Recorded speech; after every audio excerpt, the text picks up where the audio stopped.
Dear student, आज के session में आप सभी का वेलकम कर रहा हूं। आज के सेशन का जो क्वेश्चन है वह है नीचे दिए गए यौगिकों की हाइड्रोजनीकरण हाइड्रेशन एनर्जी जिसको बोलते हैं एंथैल्पी का सही क्रम बताना है। ये 3 ऑप्शन दिए गए हैं, 3 यौगिक दिए गए हैं। इन तीनों यौगिकों की जो हाइड्रेशन एनर्जी है, हाइड्रेशन एंथैल्पी है, उसका सही क्रम बताना है। तो इसके सॉल्यूशन की ओर चलते हैं डियर स्टूडेंट। सॉल्यूशन से जो रिलेटेड की पॉइंट है, की पॉइंट वह है कि किसी कार्बनिक यौगिक में हाइड्रोजन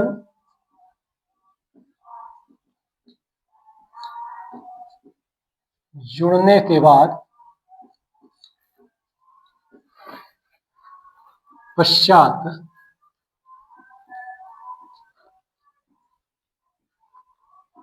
जो एंथैल्पी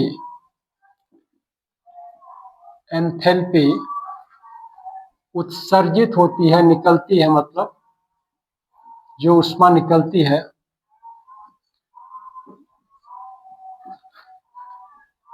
उसी को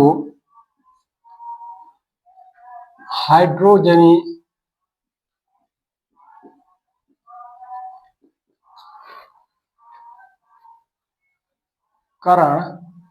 एंथैल्पी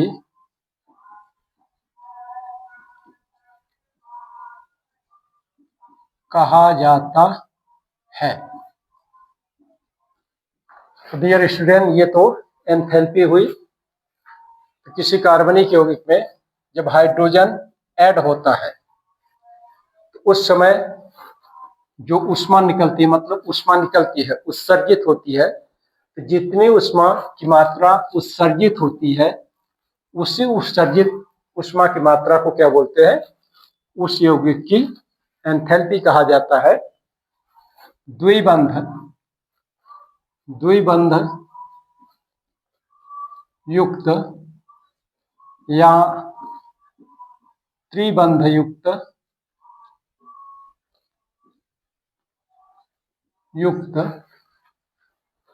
यौगिकों की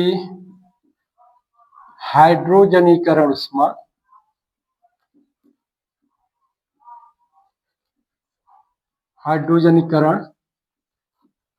एंथैल्पी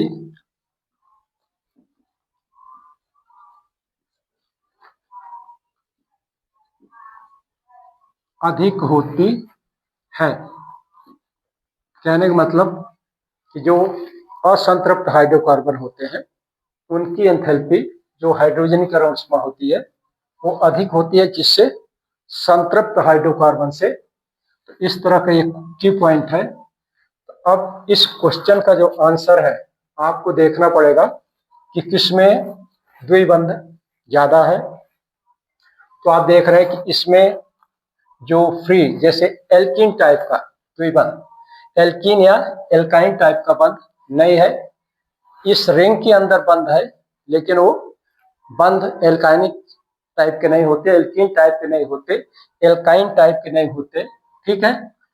और जब इस यौगिक में चलते हैं आपको यहाँ पर एक डबल बॉन्ड एल्केनिक ग्रुप बनता है।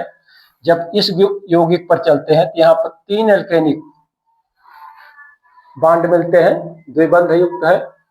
तो इस तरह से इन यौगिकों का स्ट्रक्चर देखने से ही पिक्चर स्पष्ट हो जाती है किस यौगिक का हाइड्रेशन एनर्जी अधिक होगी।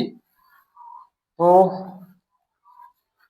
अधिक होगी तो इसके अनुसार जो आंसर होगा, आंसर का जो क्रम होगा वो होगा कि थर्ड ऑप्शन एंड ये CH2 की enthalpy is greater than second option, इस तरह से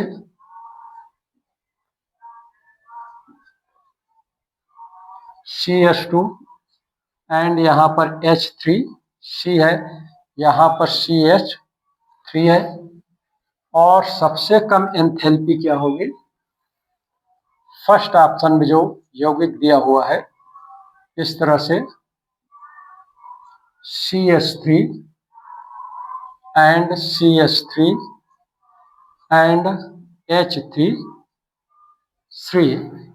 ये हाइड्रेशन एंथैल्पी का क्रम होगा डियर स्टूडेंट।